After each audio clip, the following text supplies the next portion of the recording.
Coming to you from the Night Dreams Talk Radio Network newsroom, I'm Guy Ticker with the strange news. The International Space Station has been ever present in our lives for more than 2 decades. What will happen when we lose it in 2031? I'm Guy Ticker. The strange news is brought to you by Night Dreams Talk Radio Network. Do you have a strange story? Contact us at nightdreamstalkradio.com. If you're not watching us live on YouTube, you're missing a lot. Please subscribe to our YouTube channel and become a Night Dreamer. You are listening to the dynamic dynamo known as Gary Anderson. Heard coast to coast and worldwide on Night Dreams Talk Radio. Now available on many radio stations and on your favorite app. And now, here he is, the legendary Gary Anderson. I don't know who he's talking about. Do you, JC? It's some strange guy up in Washington, I think. I have no idea. Are you planning to take off for the weekend, or are you going to just stay around the house and chill and watch TV? I think I may do a little bit of fishing, Mr. Gary. Uh-huh. Well, did you hear about them in, I think it was New Mexico. Maybe I'm wrong. They dug up a nun who has been dead for 4 years. Why? Oh, why would they do such And thing? when they dug her up, she actually almost looked like what she looked like when she went into the ground. And I found that so intriguing. She didn't have any embalming done to her, and she was in a simple pine casket. Yeah, the conditions must have been just right, especially if it was in the desert. That's probably where it was, I'll bet. Yeah, but you'd think they would dry out and shrivel up like a mummy, but no, it was really strange. So now they're saying it's kind of maybe religious, you know. Oh, yeah, listen, they will read into that for sure. Well, maybe it is. We don't know. I had a pancake the other day and it had Jesus on it. Yeah, okay. We had Jesus on the show, actually, not too long ago. What you're talking about from, Breaking Bad and Better Call Saul, the actor. Yes. Yeah, yes, you got to say that. I don't want you to think we actually had Jesus on the show. Well, it's his name. Well, he had more than Jesus, too. He has a first name. Yeah, Payon's his last name. Whatever, okay? But could you imagine having a name like that? Well, how would you like a name like Puddin'? yeah, chocolate or butterscotch. Tapioca. Better than rice. All the way imported from from Russia, the Republic of Russia. Oh, boy, that'd be sour. So, people out there, are you starting to get kind of nervous if you're going to get your Social Security, VA, or if you're the military, if you're going to get paid next week? It's getting kind of scary what's going on right now. There's a lot of people out there, scary, but some of them, I don't know.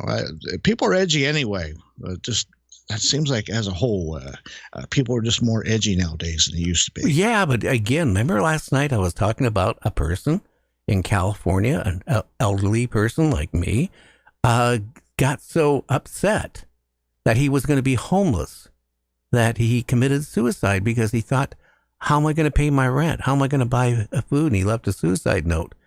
I mean, that is horrible.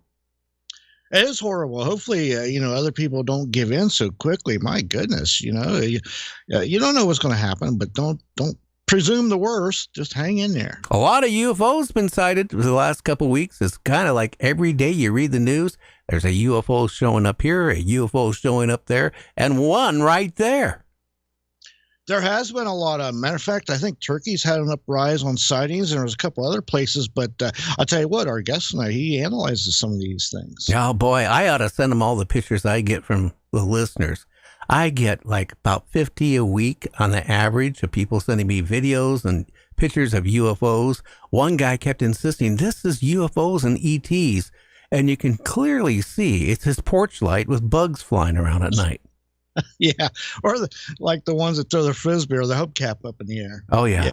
Well, hey, this is the pre-show. Now we're going to go live to the radio stations and, well, who knows where else. Maybe to the ETs up there.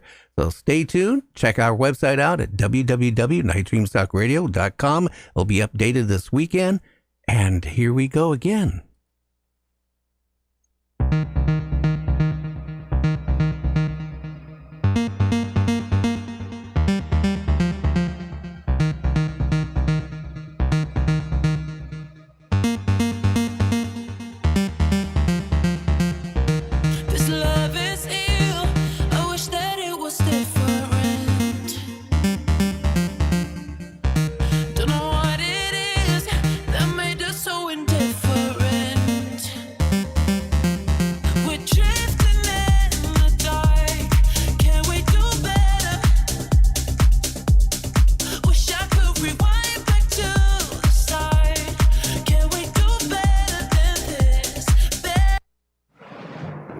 Coming to you from the Night Dreams Talk Radio Network newsroom, I'm Guy Ticker with the strange news.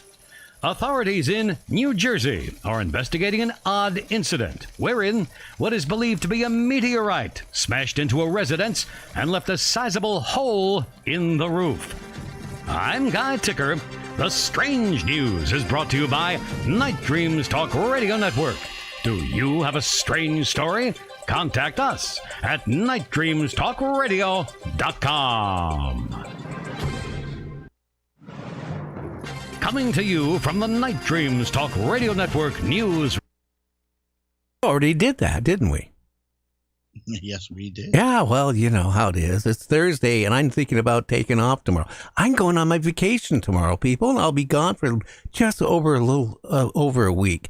And I got my tent. I got my, my food all packed up, and ask me where I'm going. I got a feeling I know, but I'm going to ask anyway. Where are you going? I'm going into the middle of cedar trees. We got 2 acres of cedar trees. There's my campground. Oh, yeah, that's true. You got plenty of, hey, maybe you'll get a visit from that hairy guy. Yeah, well, no, not around here. No Bigfoot. I don't have to worry about. Maybe a couple peeping Toms down the road, but that's about it. Yeah, well, you never know. You never know. Well, I don't know. Well, again, we just picked up another radio station here this week. That makes actually right now, we're carried on a lot of stations on iHeart, but now we're actually on about 30-some radio stations from the East Coast to the West Coast. I'm working on it every week, trying to add another station or more. But tonight, we got a great guest. We're going to talk about, well, videos and photos being analyzed with Marc tonight. Can you tell listeners a little bit about him? Yeah, our guest tonight is Marc D'Antonio. Now, he is a notable astronomer. He's also the director of SkyTour LiveStream Observatories. He's the CEO of FX Models, a model-making special effects company. Now, Marc will also be one of the speakers at Contact in the Desert, which is coming up, I believe, the first week of June. Oh, yeah, Marc. Well, welcome to the show. How are you doing tonight? Hey, guys. Thank you. It's so nice to be on the show. I appreciate the invitation. Thank you. Yeah. How many pictures have you analyzed in videos of UFOs? This week?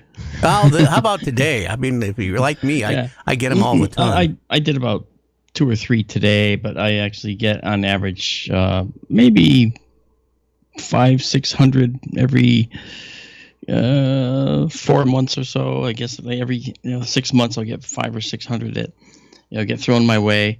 Everybody wants answers. Everybody thinks that they've caught the the ubiquitous UFO, and I want that to be true. I mean, I'm an astronomer. That's what I went to school for, as you know, and so I tend to think that if there's going to be life in the universe, it will have found us. And there's a lot of reasons for that, actually, scientifically, and that's going to be one of my talks, actually, at Contact, as you mentioned. Well, I do believe there's some real photos and videos of strangeness. Now, I don't know if it's ours or maybe another foreign countries or maybe ET from out there, but I'll tell you where I'm really frustrated. I had a guy on about a year ago. Mm-hmm. He lives in Las Vegas. I'm not going to mention his name. But it seems like every weekend or every other weekend, he'll go out and he gets these pictures and videos of UFOs, so he claims, flying around the hills of Las Vegas. Have you seen any of his videos? I may have, actually. And one of the problems is that, when people get, say, a low light camera or a night vision system, the first thing they're going to do is take it out at night and look for stuff. And guess what? They're going to find things they've never seen before. And I'm not saying that he didn't see anything for real, but what I'm saying is we have to be cautious, because if you point your camera up into the sky and it's a low light or a night vision system, you will catch insects, you will catch bats, you will catch other things flying in the sky that you haven't seen before because you didn't have the capability to see them, but they may have always been there, like bats and bugs and so forth, and fainter satellites that go through the sky, and they leave they go through as like a long, little point of light that kind of trails through the sky, then it seems to fade out. And satellites and those other types of things, these are natural phenomena, and unfortunately, a lot of people will also capture objects that are truly strange. I've caught some, and one of our remote observatories, I caught something on the camera that was doing a circular path way up high in the sky, and it was on 2 frames of the all sky camera that was looking at the whole horizon and everything. And one frame had the half of the circle, the other frame had the next frame had the other half of the circle. So something really up high in the sky executed a perfect circular path. Now, there were no flashing lights. There was no indication that this was an aircraft of any kind. It didn't have FAA mandated lighting on it like it should. It was just a singular point of light that was executing a perfect circle. Satellites don't do that. Bugs don't do that. Bats don't do that. Aircraft don't generally do that with a single light. That's highly illegal, actually. So it's a true unknown, and so I'm aware of that. I think they're here. In fact, actually, I believe that they're in our oceans. To be honest with you, I think that they go where we are not, and where we're not is in the deep oceans. I have direct experience with that.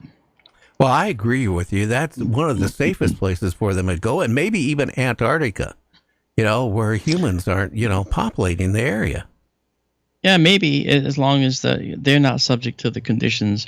And the way they move, in my view, through the universe, they may not need to worry about that. In the same way, they don't need to really worry about the water as a medium to travel through. Because if we're correct, and I'm not the only one with this idea. In fact, I use this idea and talk to the originator of the idea and other physicists who also buy this. This concept is rooted in string theory, and at a lay level, you can actually describe it to people and they would understand it. And that's something we can talk about if you want, and how they may be traveling from there to here. Well, I can know how they possibly could. That's one thing. But I will say, again, just like you, maybe not as many as you, but I get all these photographs. And I've been in photography since I was a kid. That was 2 passions. One was talking. The other was taking pictures. And I was one of the very first people to get Photoshop when it was out testing years ago. And so, you and me both. And I know Photoshop. I know, a lot of software for analyzing, and I get all these pictures, and and I hate to tell a lot of people and say, well, look, the first giveaway is when they go out almost every night and capture something every single night, and then you start analyzing. Well, gee, that is orbs coming off the lens of their camera because they're standing off the porch late at night, and they have a small, little compact camera, and the flash goes off. Or it's picking up the aperture. And making it look like they got orbs. Yeah. And see, here's the thing. I have an open mind, okay? I don't just discount out of hand if someone says, I caught orbs on my film, I got to show them to you. I'm like, well, okay, let's see them. I'd like to see them. When'd you take them? What kind of camera? And I look at the EXIF data, the data that's attached to every digital image these days, and it tells you, as you may already know, and that's something that if you're familiar with cameras, Gary, you're probably well familiar with this. You know, you have all this data. You have over 300 parameters that come with every photograph that tell you what the exposure was, what time it was, whether the flash work or not. And if you see that the flash has gone off and someone took a photo at night, then you say, well, the flash is going to illuminate dust in the air, and that's going to look like an orb. But if the flash doesn't go off and they still capture one, then you look for another possibility. And it's not because you're trying to debunk them.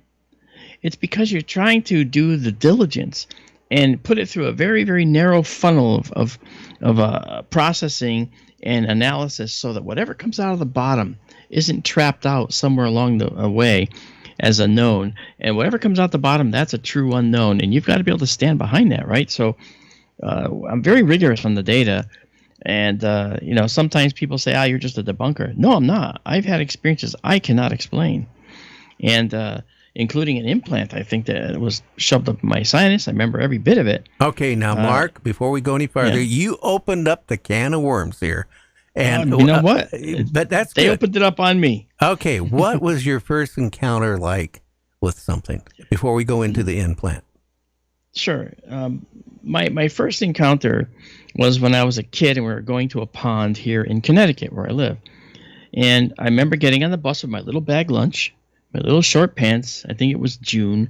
I remember sitting down on the bus seat and making the bus vinyl seat squeak. Ha ha ha, kids. I remember getting to this pond, and then I remember getting off the bus with my bag lunch, and the next thing I know, I'm getting back on the bus with my bag lunch. I never ate it. And I said, why are we getting back on the bus? And you know how kids are. They're cruel. They slapped me around and said, you idiot, we've been here all day. Where have you been?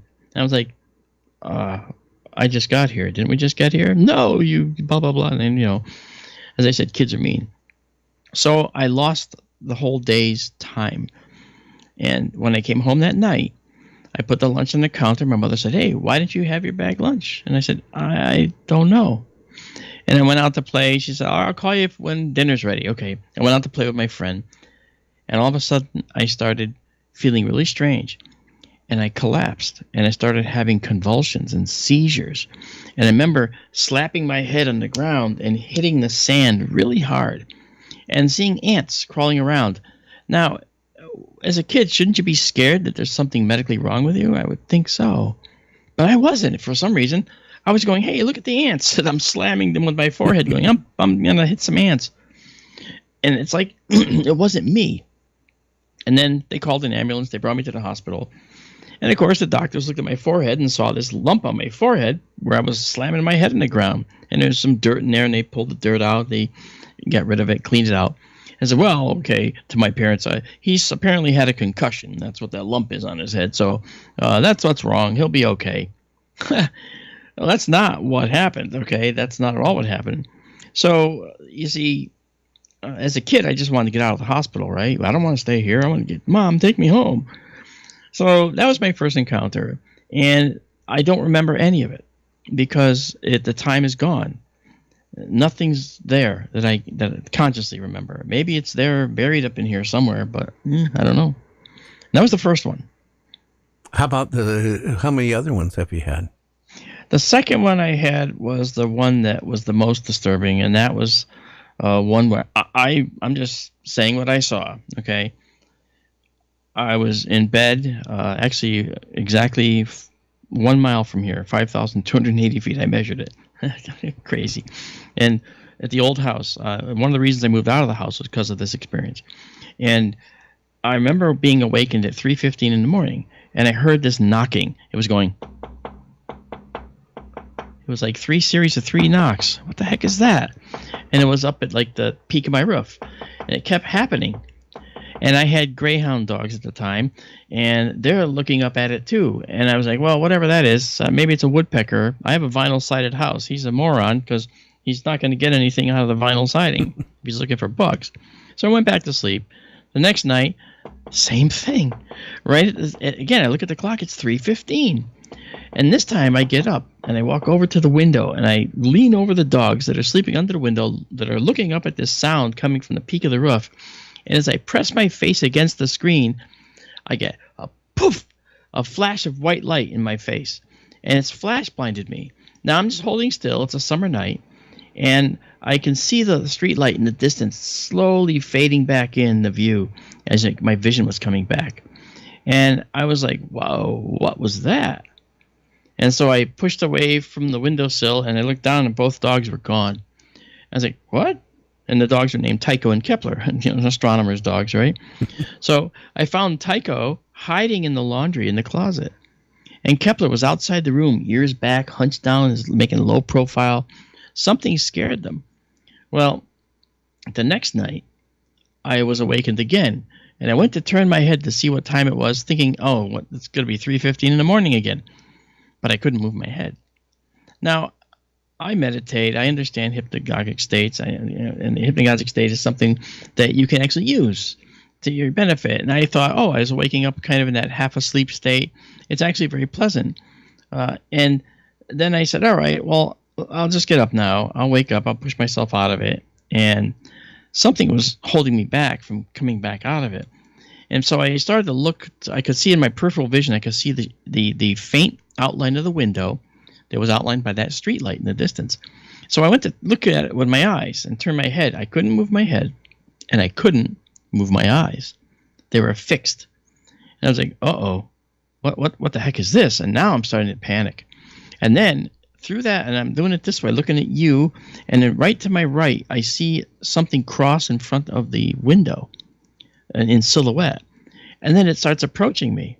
And I see something approach toward my face, and it had like looked like a pen, okay? Something like a pen. And as it approached my face, it was a glowing white thing, and it moved it back and forth in front of my nose, and then bam, it was morning. I woke up and I couldn't breathe, and I was on my stomach, and I couldn't breathe because I pushed off the pillow and discovered that I was literally trying to breathe through a well of my blood in my pillow. So I had so much blood in the pillow, and I thought, whoa, what happened? I went to touch the sinus and was like, oh, that hurts so much. I can't even barely touch it. So I did what anyone would do in a case like that. When something that terrifying happens, I got up, I took a shower, and I went to work and forgot all about it. Now, that lasted for like just a couple days, and I basically thought, this is something that I don't know what this is. So I let it go, and from that point forward, I could not breathe out of this sinus. It was totally blocked, totally. And I let it go for 2 years. And I went to an ear, nose, and throat doctor finally. He looked in my nose, and he said, you have something huge up there. Now, we're not talking about a booger, right? We are not. We're not talking about anything like that. He said, I don't know what that is. He goes, but I think we need to take it out. And he rearranged. We did a procedure. He sprayed, numbed it all, and he took it out. And it was the size of my two thumbs together on top of each other that came out through that tiny little hole of my left nostril.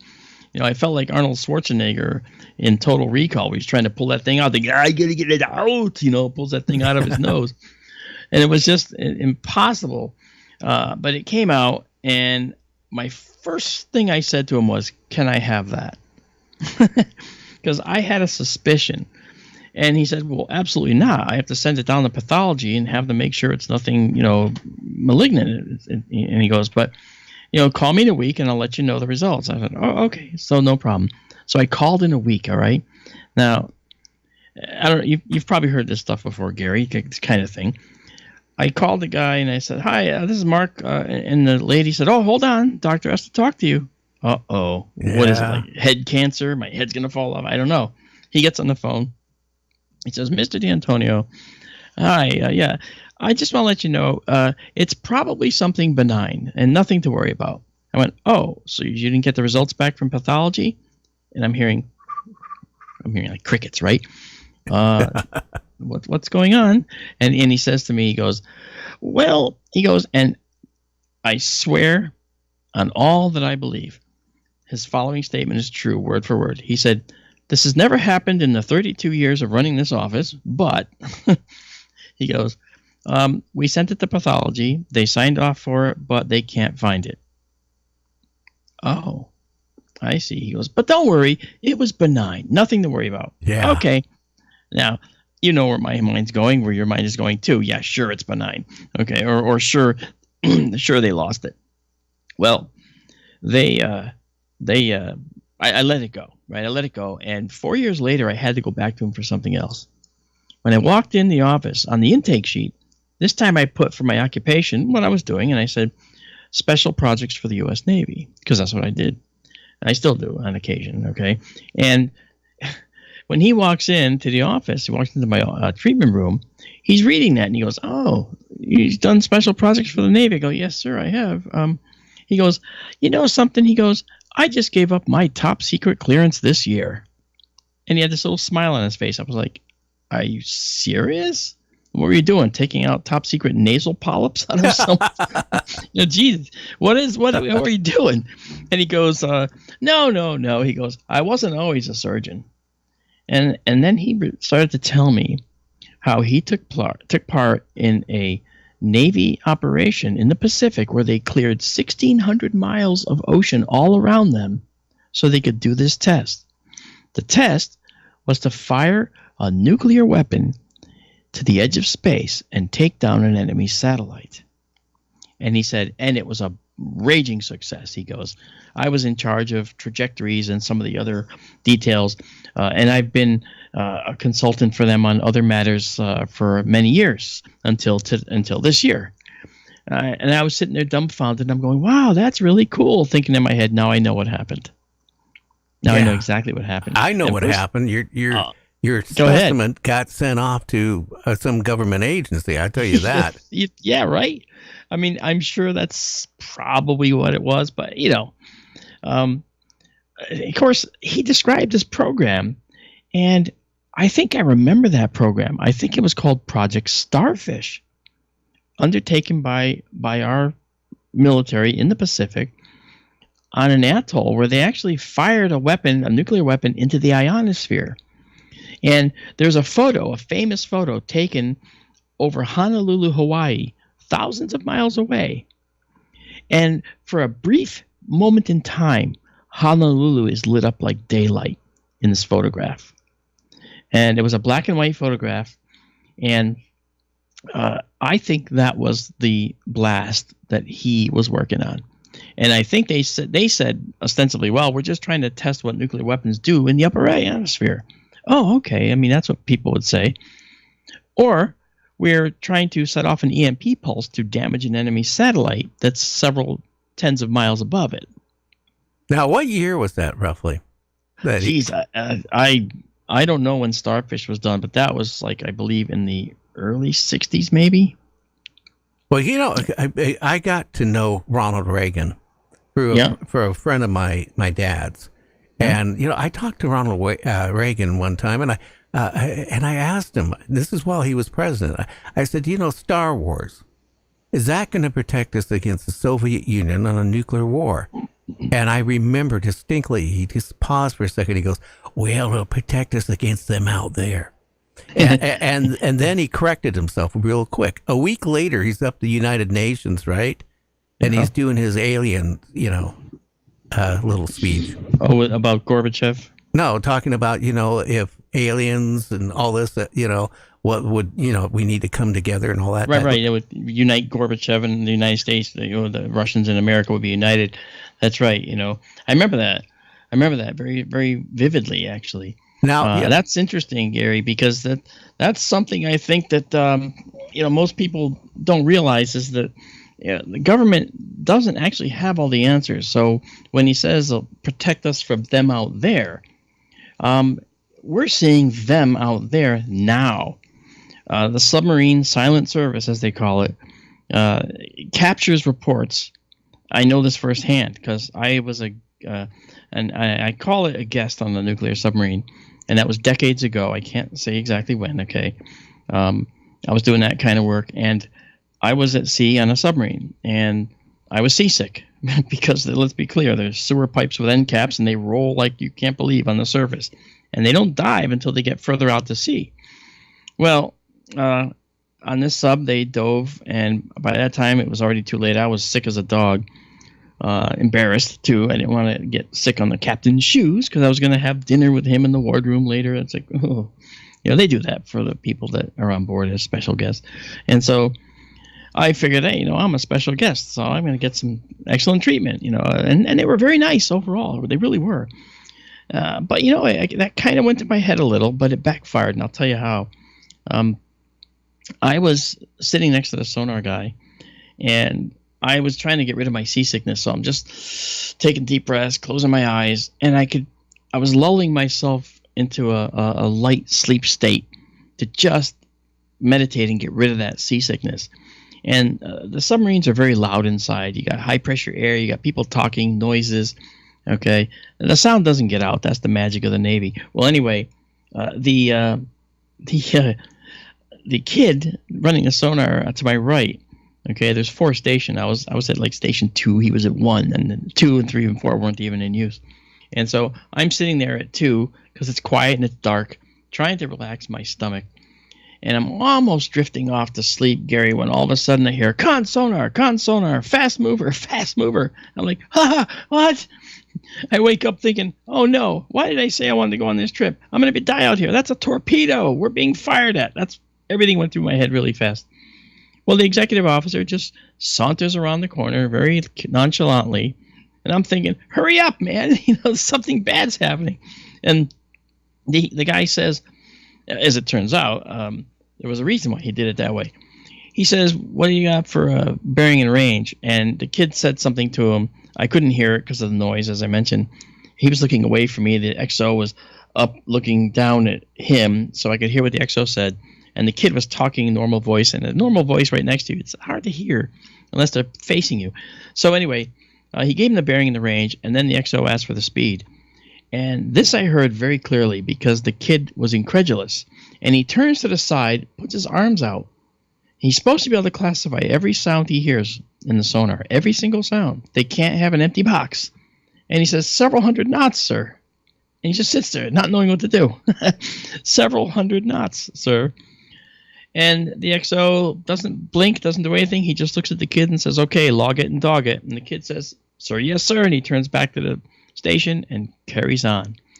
And I was like, wait a minute. I'm a special guest. I get special treatment. I'm going to go talk to this XO. So, Mr. Important here, that I thought I was, right, at the time, I get up. XO, I know a little something. In fact, I know a lot of something about these fast movers, as you're calling them. Is there anything I can help you with? He looks at me and he goes, D'Antonio, right? I go, sir, yes, sir. He goes, you having a good trip? Yes, I am. He says, let's keep it that way. He walks away. So I was like, okay, yeah. So I went from, feeling important to feeling like, okay, I just should not have opened my big mouth. Now, I will say, Mark, for the people out that don't know, a knot is a mile an hour. So you're talking a couple 100 miles an hour traveling underwater. Yeah. That, I don't know anything other than the new Russian torpedoes that can get up to about a couple 100 miles an hour. They're the loudest things in the ocean, Gary. Yeah, I know. They make a sound that's like it's a desperation weapon. When you fire it, everybody knows you did, and it only goes in a straight line. This thing was almost silent, and it made a trail for a short period of time, then it was gone. Well, it can't be whales. Now, hey, Mark, we need to take a break for the stations. We'll be back in about 2.5 minutes, and we'll continue on with Mark with all this interesting things that has happened in his life. Again, you're listening to Night Dreams Talk Radio. If you haven't subscribed to our YouTube channel, shame on you. If you're listening on Apple, iHeart, Spotify, speaker app, I want to say, well, give us a thumbs up on there too. We'll be right back with Mark, so stay tuned. If you're not watching us live on YouTube, you're missing a lot. Please subscribe to our YouTube channel and become a Night Dreamer. From Paul Wallace, author of the best-selling trilogy Escaping from Eden, The Scars of Eden, and Echoes of Eden, comes The Eden Conspiracy, Ancient Memories of E.T. Contact and the Bible Before God. The Eden Conspiracy explores evidence of ancient E.T. contact in the Bible's deep past, along with forgotten secrets about human progress, political power, emotional intelligence, and human potential. The Eden Conspiracy will take you around the world, from Australia to Brazil, Guatemala, Mexico, Ghana, Kenya, Italy, Scotland, England, Israel, Palestine, and ancient Sumeria. Archaeological sites in the Levant reveal clues of ancient experiences of close encounters. Meet with world-class scholars and senior figures in military intelligence whose privileged information concerns the hidden layers of covert government in the deep past and in the present day. What was the Bible before it became a book about God? What was it our ancestors wanted us to know? Can we recover their wisdom and build a better future? Why was this layer of information translated out of the Bible? Who made the changes, and with what agenda? And what does any of this have to do with ETs? Eric von Daniken, author of Chariots of the Gods, says, quote, "Paul Wallace is one of my best colleagues. Paul has a way of speaking that everyone can understand. I have full respect for him." Get your copy of The Eden Conspiracy by Paul Wallace, available now at Amazon in paperback or on Kindle, and leave a review to join the conversation. The Eden Conspiracy. You are listening to the legendary Gary Anderson, heard coast to coast and worldwide on Night Dreams Talk Radio, now available on many radio stations and on your favorite app. Oh, finally I get him on dialogue. No. Oh, shit! And now, with no more foul language, sorry, I couldn't resist. Here he is, the one, the only Gary Anderson. And that is me. JC, I told you, we have to do something about those chickens. They're running wild in the studio. Yeah, I'm going to send Guy Ticker after him, actually. Well, why don't you do that? Yeah, I will. His real name, by the way, is Eric. Gotcha. Okay. Everybody changes their name in radio, don't they? Well, we're back with Mark. It sounds like you've had a lot of experiences. And I wonder, really, how deceived we are. Because, I watched the last go-around with the Congress, which, I could sell tickets next time and popcorn and soda and make a killing off of it because it was such a far-fetched whatever.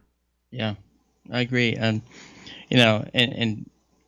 when I got off that submarine that time, and by the way, this was decades ago, right? Not last year, not 2 years ago, decades, all right, that this happened. So we've been looking at these things. They've been captured by our sonar operators and our SOSUS nets, the underwater sonar systems that are out there spread around like sensitive nets. They can hear whales farting, right? I mean, they can hear all kinds of things out there.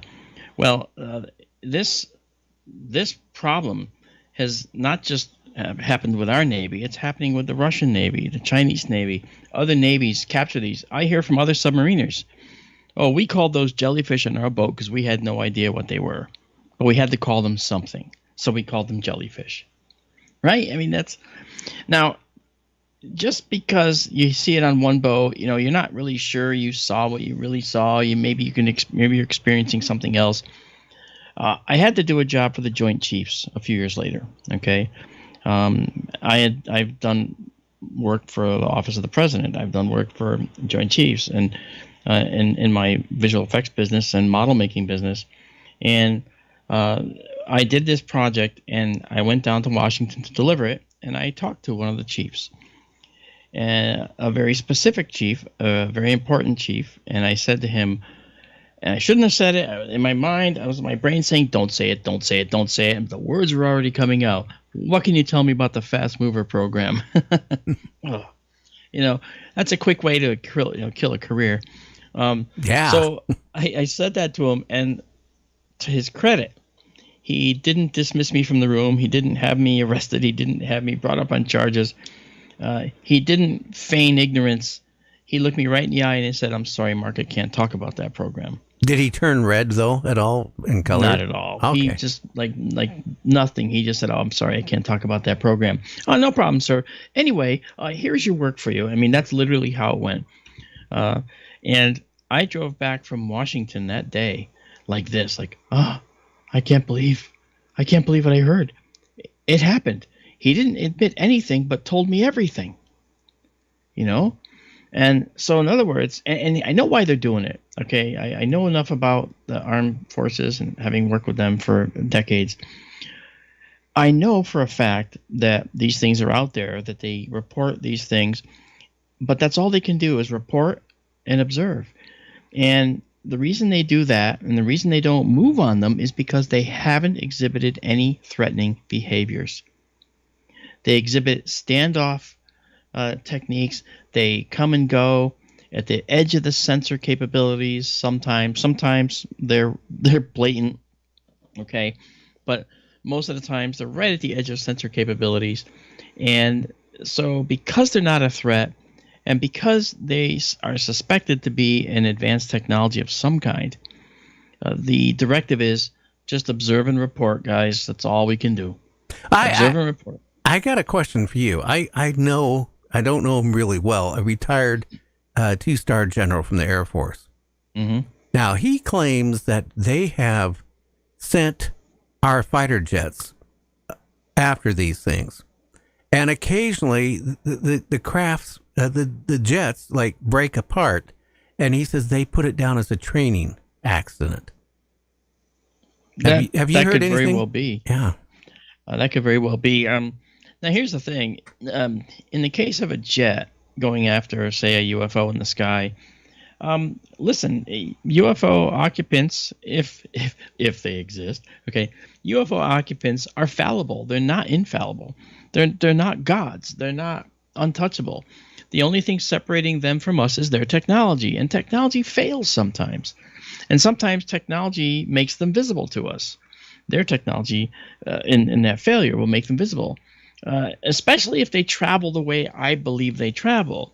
It's sort of an interdimensional gateway sort of thing, not a wormhole, nothing like that. It's not like a warp drive. You know, the warp drive is a postulate that talks about a folding space and traveling across the tiny little gap between, you know, the two edges, and then unfolding space, and now you've traveled this vast distance without traveling through the intervening space. It's like the corners of paper. You put the corners of the paper up together, step across the two corners, and unfold it. Now you're at the opposite corner of the paper, but you never traveled along the whole paper. And that's actually a concept called the Alcubierre drive. All right, Miguel Alcubierre invented that in 1994. He came up with it. Well, now there's something even more interesting out there, and that is this interdimensional possibility. And you need a little fundamental particle knowledge and a little physics knowledge to understand.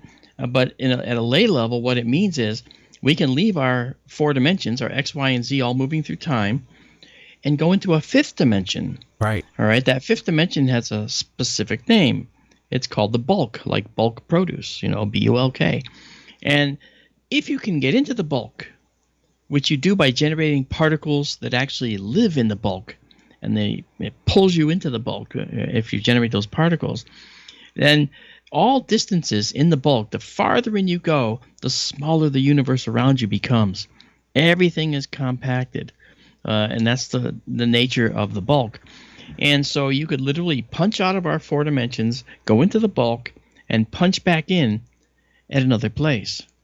Now, interestingly, the particles that you have to generate are called Kaluza-Klein particles. K-A-L-U-Z-A Klein particles, right? K-L-E-I-N. And these particles are currently being investigated by CERN. Oh, what a surprise. You know, and it seems, in fact, they're building an accelerator specifically in part to test these Kaluza-Klein particles, because there's some very intriguing properties of these particles, don't you know? And one of the things is that if you can generate these Kaluza-Klein particles in just the right way, they are actually gravitons, like the gravitons that are holding you down. Now, act as waves. We know they can act as particles. You can define a light wave as a wave or as a photon, a particle. Well, that's a duality, that's called. We can define it 2 different ways. Well, gravity, we know we can define as a gravitational wave now because we've seen them. We've just never seen the elusive gravitational particle, the graviton. We haven't found it yet. But if you generate a Kaluza-Klein graviton and you surround your spaceship with it, at the same time, and they're vastly, hundreds of thousands of times more powerful than the gravitons holding you down to the planet. And if they surround your ship, you're inside of this protected cocoon. And anyone observing these particles from a distance within our four dimensions here, looking at this ship, guess what they're going to see? As the ship starts generating these particles, it's going to shimmer. It's going to look like it's disappearing and reappearing. It's going to change color. It's going to appear in one place and then maybe look like it's appearing in a slightly different place. All of these are commonly reported characteristics of UFO sightings. Now, could it just be, as an astronomer, I can tell you that it could be atmospheric scintillation that causes it to change color. It could be the autokinetic effect causing it to dance around the sky, sure. And it could be at the edge of your visibility causing it to wink out and wink in, sure. Or it could simply be that these Kaluza-Klein gravitons are in play and they're using them to travel on our planet or through space. And if they do that, Gary, one of the things that's most important is they can travel many, many light years in a very short time. A trip to Alpha Centauri going only slightly into that warped bulk I told you about would take 20 minutes. That's it? That's it. Well, Mark, I had Michio Kaku on about a year and a half ago, and he said we're very close to breaking the next dimension. And That's right. Again, he said if we break the other dimension, parallel universes, portals, and all this stuff would exist. That's right. So, yeah, I mean, and he's talking very likely about this fifth dimension. Right. Now, this fifth dimension is actually part of string theory, which he's very fond of. And I don't know him personally, but I know all about his string theory predilections. And the variation of string theory that closely matches what we see is called Randall-Sundrum 1, RS1. So if you look that up, RS1 string theory, you'd actually get a good foundation about where this is coming from. So it's neat to think that that's how they get here. And I wrote a book called The Populated Universe, and it's about the fact that they're likely here and that we've been broadcasting our presence for over 2 billion years. And we have, because of the oxygen in our atmosphere. So any carbon-based being will require oxygen for energy and for life sustenance. So if that's the case, then any being within 2 billion light years got to see when the oxygen was building up in our early Earth's atmosphere 2 billion years ago, just over 2.5 billion years ago. So if you think about it, what that means is we've been a beacon, a shining, bright blue beacon of hope for any creatures looking for another planet that they could survive on. And so I have no doubt we're potentially Grand Central in our stretch of the Milky Way, to be fair. And so I believe that using these dimensional transfers and the ability to travel interdimensionally, Gary, they're gonna be able to get here in short order. I mean, a trip to Pluto could be seconds. Yeah, but here's the thing is, why would they keep coming back? Why do we still get reports of cattle mutilation, people claiming they've been abducted, been implanted, had DNA removed off of them? I would think, unless there's literally hundreds and hundreds of different, humanoids out there, why would they keep coming back for the same old stuff? It's like going to the grocery store and buying a can of pork and beans every time. Yeah, and every year, people go study elk herds, right? You would think that, we learned a lot about elk herds. The elk, they migrate. We want to study caribou. Every year, there's studies on caribou and elk and black bear and grizzlies. You hear about them all the time.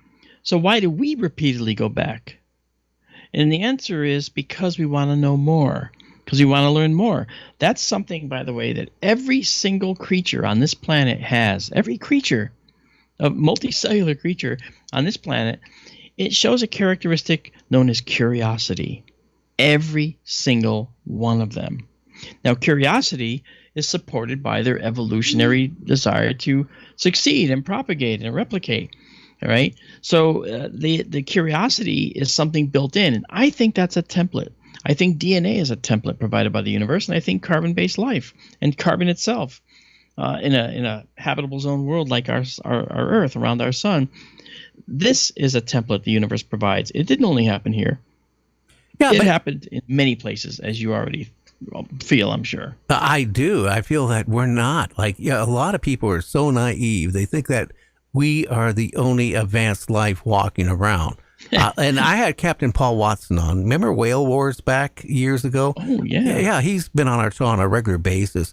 And, actually, whales have more intelligence than we do. If they had legs and arms, we wouldn't be the main people walking around on this earth. I think it'd be whales. And it's just that environmental pressures, throughout their existence and evolution didn't encourage any further development. Once they reached this plateau, it worked. And there was no reason for any additional mutations to evolution to succeed that, because there was no pressure to do any better, because they fit that niche. And once they were in there, that niche, exploiting it to the best ability, there was no pressure to be any different.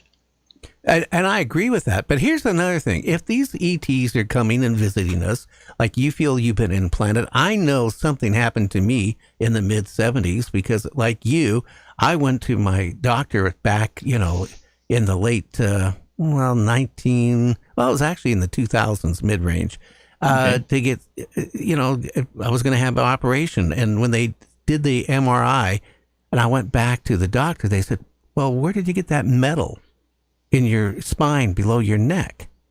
You were in Vietnam. Was it shrapnel?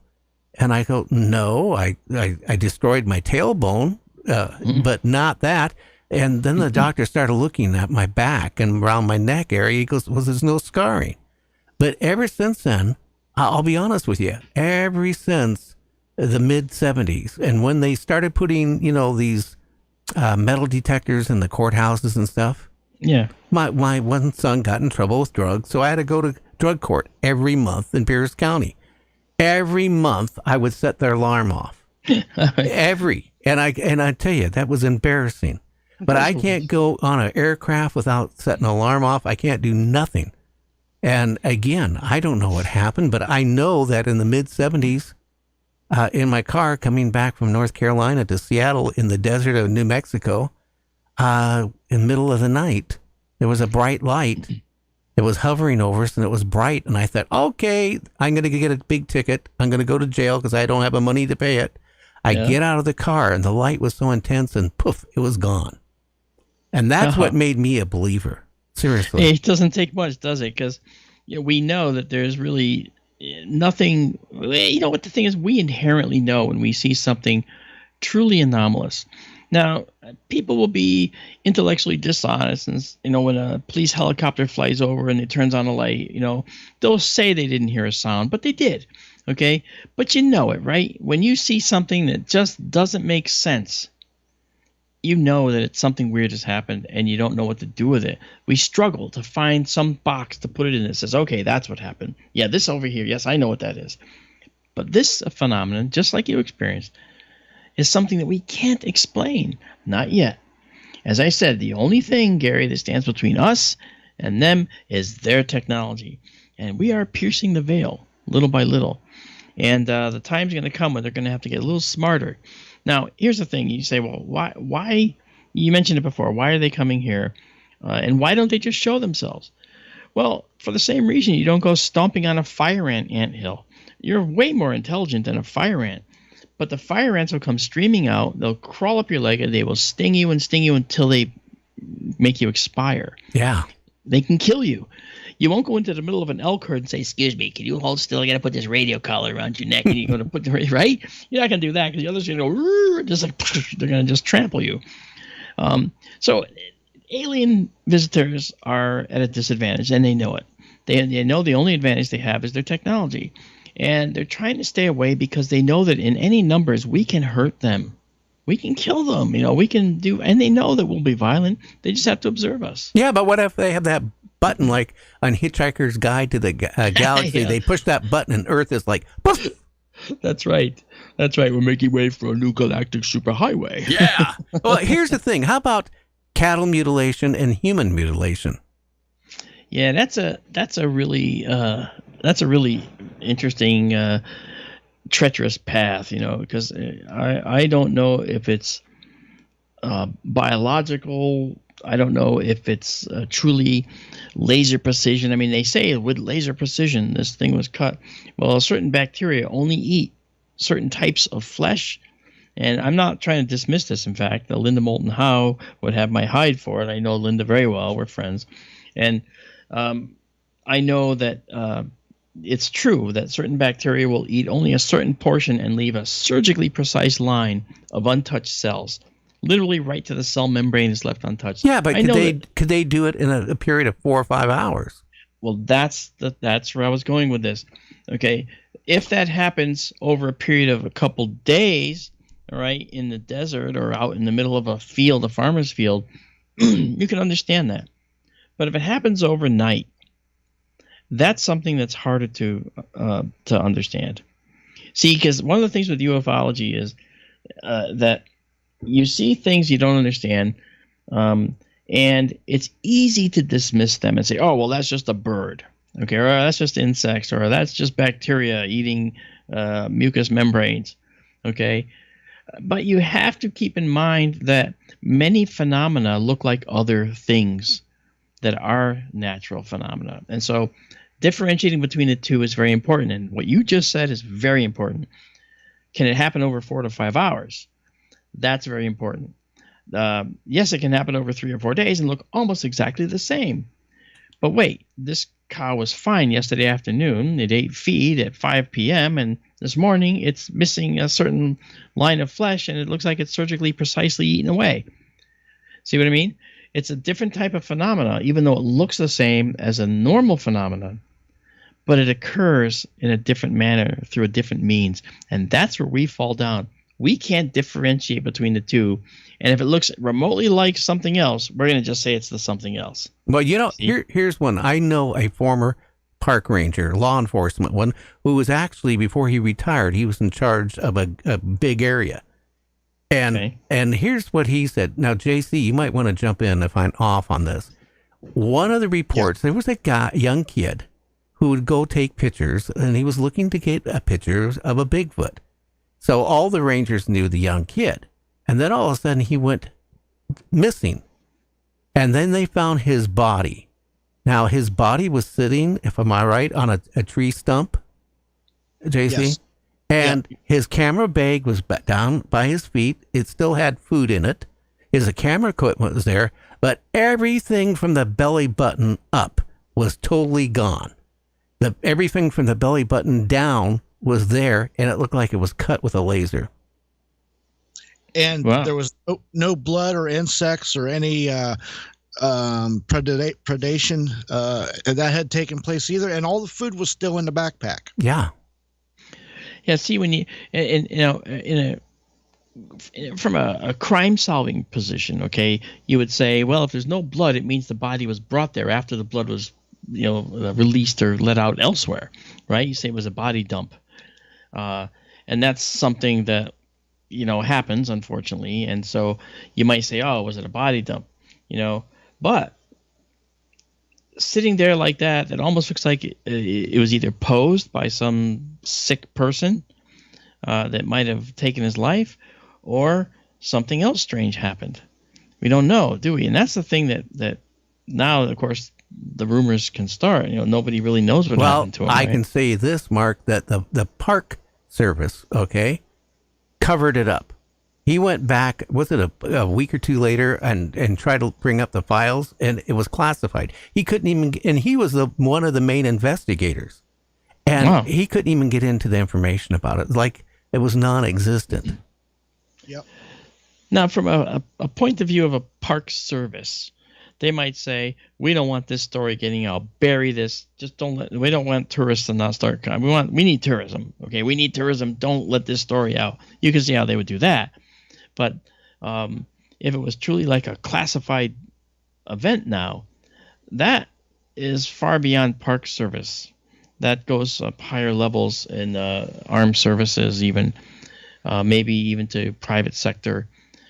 So who knows what was going on there? It is strange, too. Yeah. He told us a couple other things in his long years doing what he did. Again, he was not the type of park ranger that went around and checked your campsite. He was the law enforcement side. Yeah, you're going to make me afraid to go out to our remote observatory. That's why I got 2 acres of cedar trees. I can put my tent out there. I don't have to worry about anything. Yeah, you got a fence around everything, and it's a little slice of heaven, right? That's great. I don't have a fence, but I got 2 horses, and a goat will attack anybody. Well, Mark, we're going to have to get you on after Contacting the Desert is over. Oh, yeah. And again, I might be there. I'm trying. I hope so. And if I do, I'll say hi to you.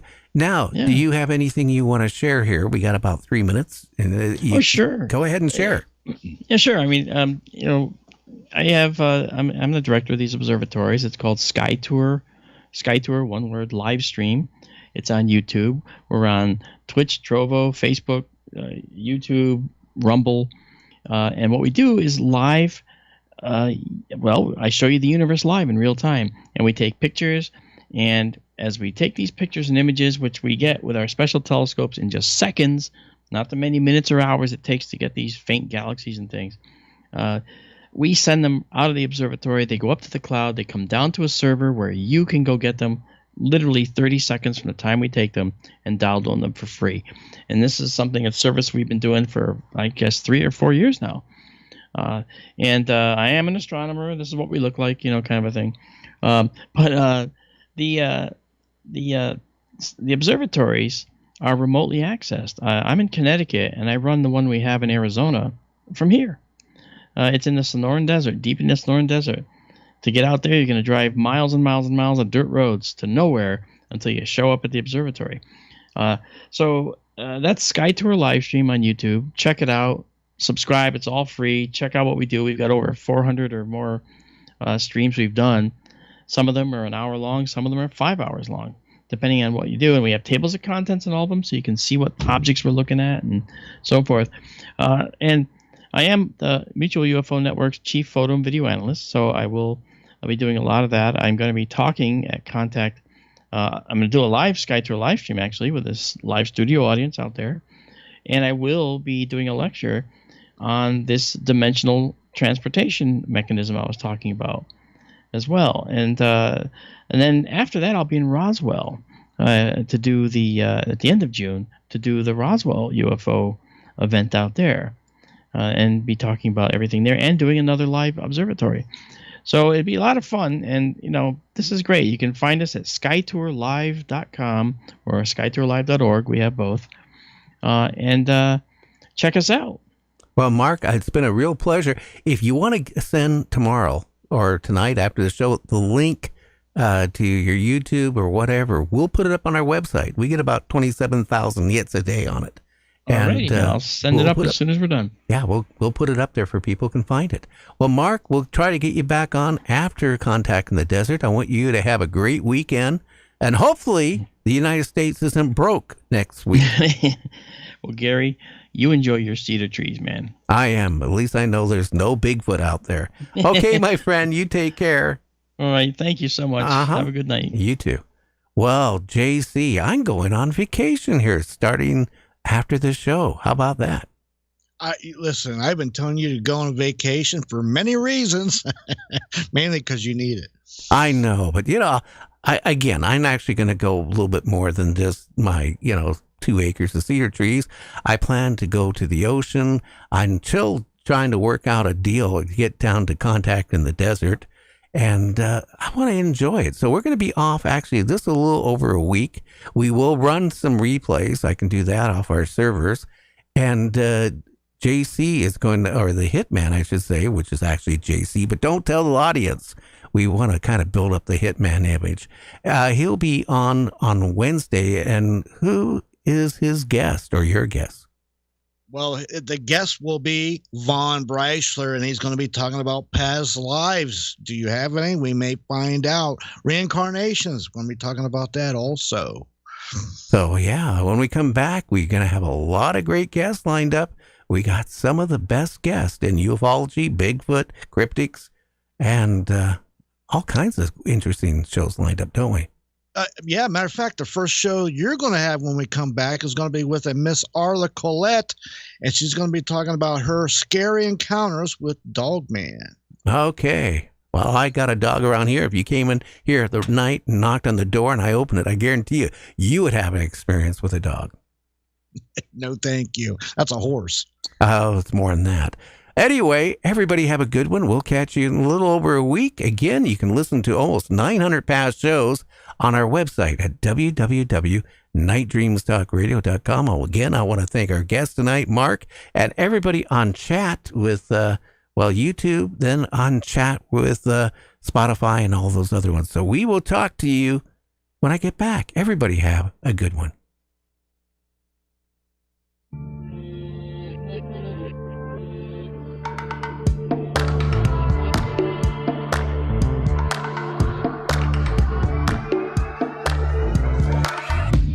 Sure that it'll be easier to clear you from my mind. Struggle with dusty corners till we're filled with fatal bombs. Bomb, bomb, bomb. The situation got upset when I stepped on a memory thought. I did it to myself.